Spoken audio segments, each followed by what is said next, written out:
In the eastern lands of the Indian subcontinent, where the great Mahanadi River meets the Bay of Bengal, lies a region historically known as Kalinga.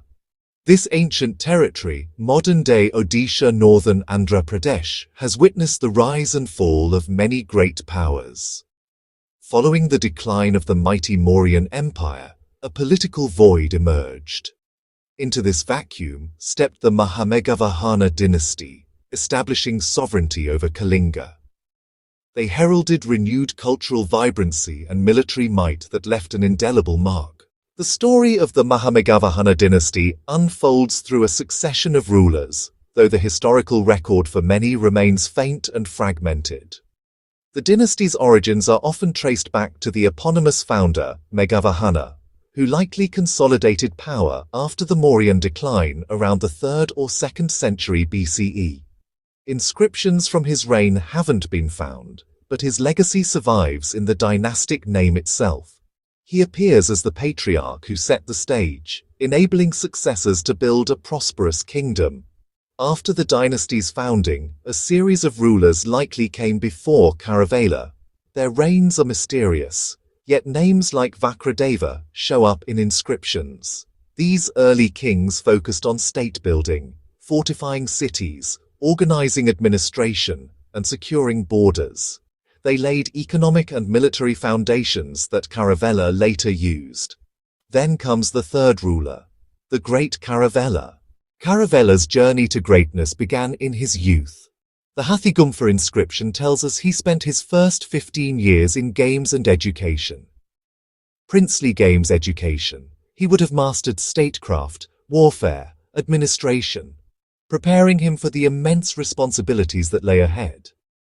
At 16, Kharavela was appointed Yuvaraja, crown prince, and for 9 years he learned governance hands-on. When he was 24, Kharavela was coronated as king of Kalinga and immediately repaired his storm-struck capital, gates, towers, buildings. With his capital secured and authority established, Kharavela turned outward.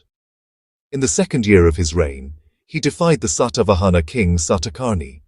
He sent a vast army westward, cavalry, elephants, infantry, and chariots. His forces reached the Kanhabenma River, likely the modern Krishna, and struck terror into the city of Musikanagara. This was a direct challenge to a major rival and a Deccan power play. Kharavela's exploits continued throughout his reign, reaching Magadha and Anga and humbling the Yavana in the northwest. He is said to have brought back Jain idols seized earlier by a Nanda king, a powerful reversal. These victories made him a true Chakravartin, a universal ruler. Beyond war, he built rock-cut caves for Jain ascetics at Udayagiri and Khandagiri. He repaired shrines of many denominations, earning the title Sarva Pasanda Pujaka. In the Udayagiri hills near modern Bhubaneswar lies Hathigumpha, the elephant cave. Carved on its brow is the Hathigumpha inscription of King Kharavela. 17 lines in Brahmi, a year-by-year chronicle of his first 13 years.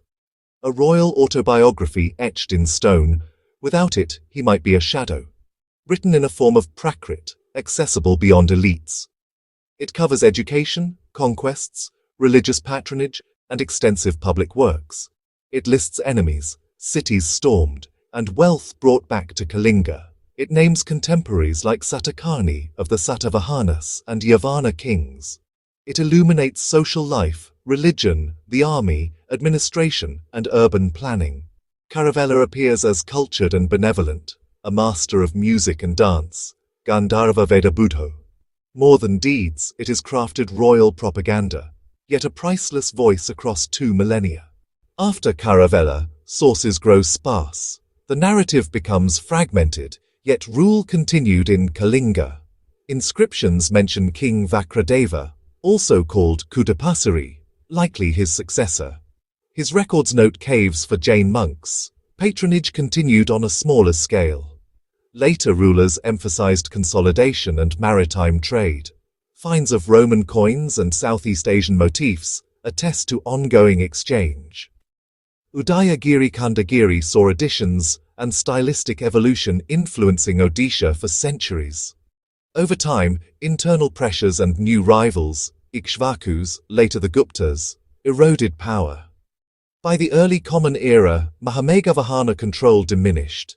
Yet their caves, inscriptions, and cultural groundwork endured, waiting to be rediscovered by historians and archaeologists. The Mahameghavahana story still resonates today.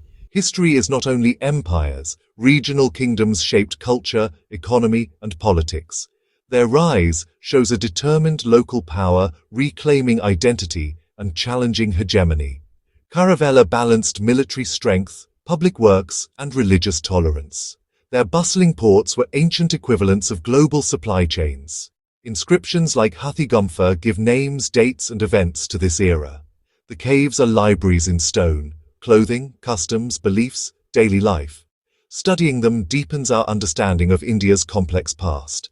Remember the kings: Meghavahana, c. 3rd, 2nd century BCE, Kharavela, c. mid-1st century BCE, Vakradeva, Kudapasiri, c. late 1st BCE, early 1st CE.